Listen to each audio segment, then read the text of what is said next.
बिस्मिल्लाहिर्रहमानिर्रहीम। अस्सलाम वालेकुम स्टूडेंट्स।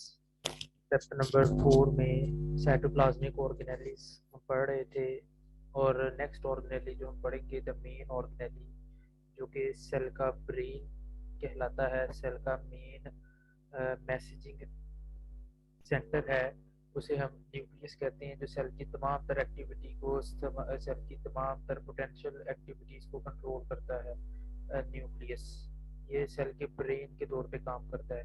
इसको हम पढ़ेंगे लॉन्ग क्वेश्चन के तौर पे, ये सवाल आता है और इसमें कुछ चीज़ें हैं जो समझने से ताल्लुक़ रखती हैं, डायग्राम से हम उनको समझने की कोशिश करेंगे। तो न्यूक्लियस, सबसे पहले तो न्यूक्लियस 1831 में रॉबर्ट ब्राउन ने डिस्कवर किया। इससे पहले ये समझा जाता था कि सेल्स आर एम्प्टी स्पेसेस, जो कि रॉबर्ट हुक का नज़रिया था, मगर रॉबर्ट ब्राउन ने न्यूक्लियस डिस्कवर करने के बाद रॉबर्ट हुक के नज़रिए को ख़त्म किया या उसके एक कंट्रेरी एक नज़रिया पेश किया। और nucleus controls all the activities of cell life of cell, like तमाम तर एक्टिविटीज़ को ये कंट्रोल करता है। लोकेशन, सेल एनिमल सेल के सेंटर में न्यूक्लियस वाक़या होता है, जबकि प्लांट सेल में आप जानते हैं कि जैसे ये न्यूक्लियस है सारे का सारा, प्लांट सेल में ये न्यूक्लियस एक साइड पे होता है जो कि प्लांट सेल के दरमियान में वैक्यूल होता है, और पेरीफ्री पर न्यूक्लियस होता है साइड पर। और एनिमल सेल में ये तकरीबन सेंटर में मौजूद होता है, क्योंकि उसमें छोटे छोटे वैक्यूल होते हैं। न्यूक्लियस की शेप इरेगुलर भी हो सकती है depending upon the shape of cell, और ये स्फेरिकल शेप के भी हो सकते हैं, राउंड शेप के भी हो सकते हैं, सिलेंड्रिकल भी हो सकते हैं, depending upon the shape of the cell. उसके बाद कुछ on the basis of presence of nucleus, जो सेल को मुख्तलिफ तरह से हम डिवाइड करते हैं या डिस्क्रिमिनेट करते हैं।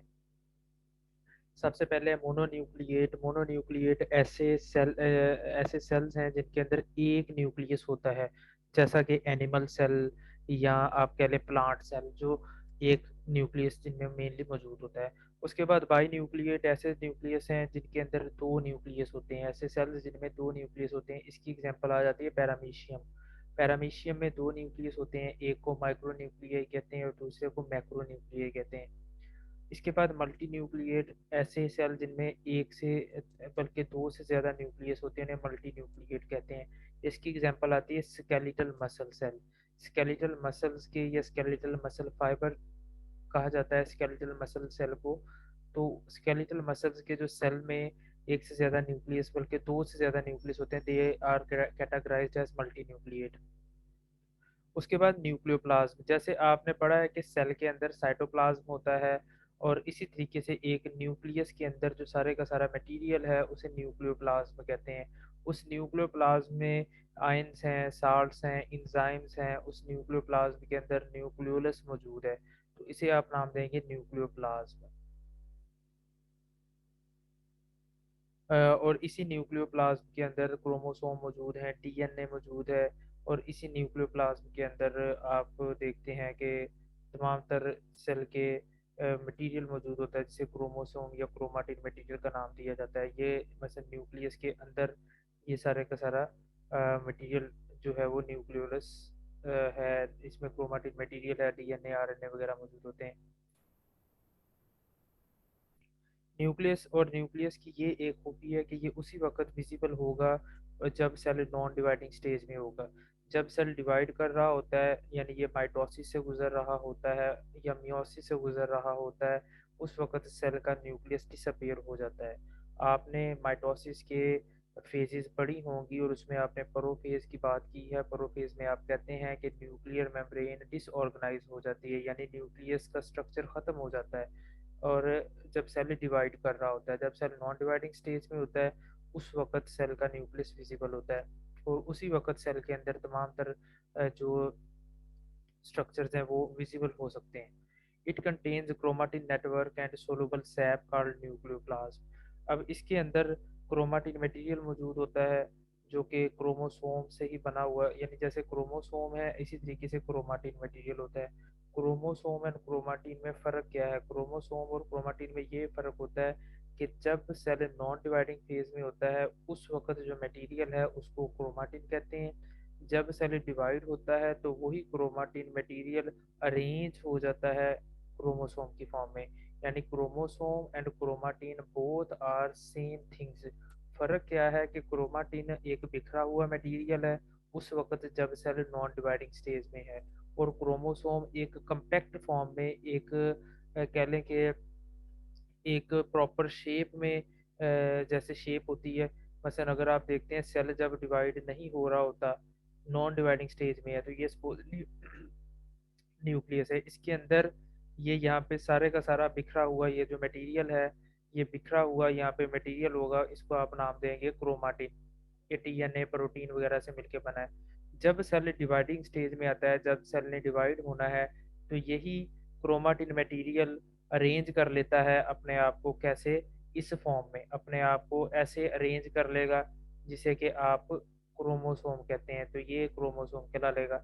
इस तरीके से ये अपने आप को कंडेंस कर लेगा, एक क्रोमोसोम की फॉर्म में ले आएगा। तो these are chromosome, these are chromatin.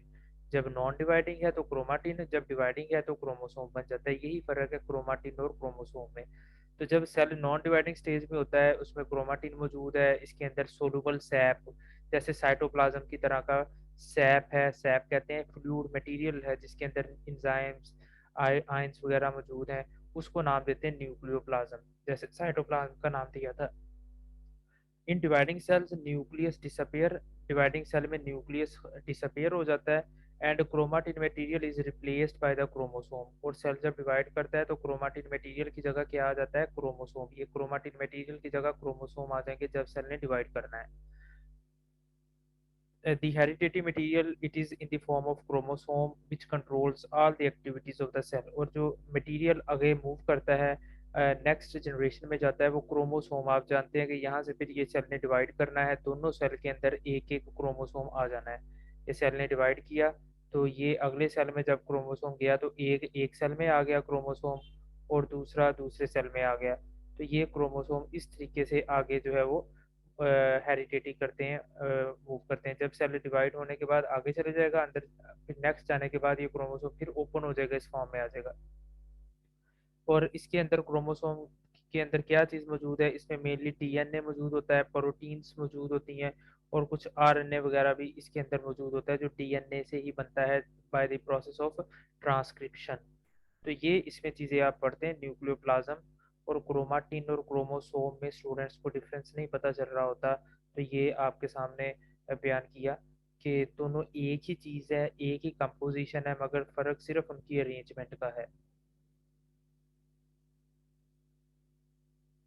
इसके बाद स्ट्रक्चर की अगर आप बात करें तो इसके स्ट्रक्चर में न्यूक्लियर मेम्ब्रेन है, न्यूक्लियोलाई है, न्यूक्लियोप्लाज्म है, क्रोमोसोम है। तो सबसे पहले न्यूक्लियर मेम्ब्रेन की बात करेंगे।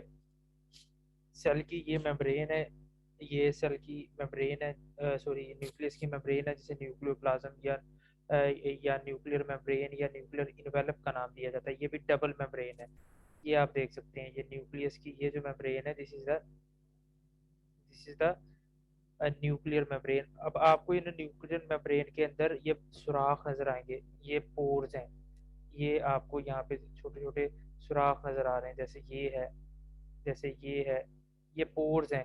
ये सुराख हैं जिन्हें आप नाम देते हैं न्यूक्लियर पोर का, ताकि न्यूक्लियस के अंदर और साइटोप्लाज्म के दरमियान में जो मटेरियल है उनकी आमदोरफ्त हो, तो ये न्यूक्लियर पोर कहलाते हैं। ये न्यूक्लियर पोर की तादाद मुख्तलिफ सेल्स में मुख्तलिफ हो सकती है। ये शॉर्ट क्वेश्चन भी आता है, व्हाट आर न्यूक्लियर पोर, इसको हम यहाँ पे डिस्कस करेंगे।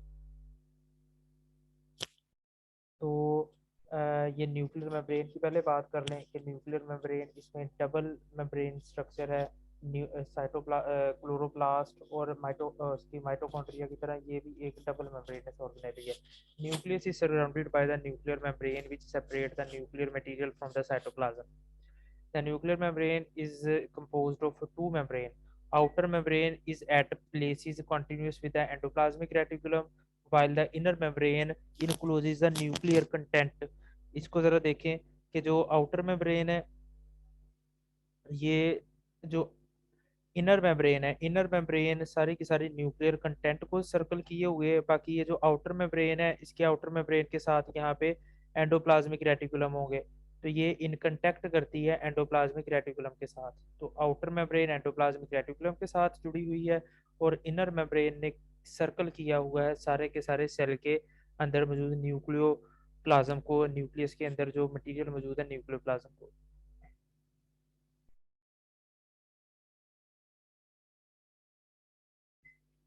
इसके बाद न्यूक्लियर पोर, ये शॉर्ट क्वेश्चन भी आता है। Outer and the inner membrane are continuous at certain points resulting in the formation of pore, के कुछ पॉइंट्स पर ये आउटर और इनर मेम्ब्रेन एक दूसरे से मिल जाती हैं और वहाँ पे एक सुराख बन जाता है, न्यूक्लियर पोर बन जाता है।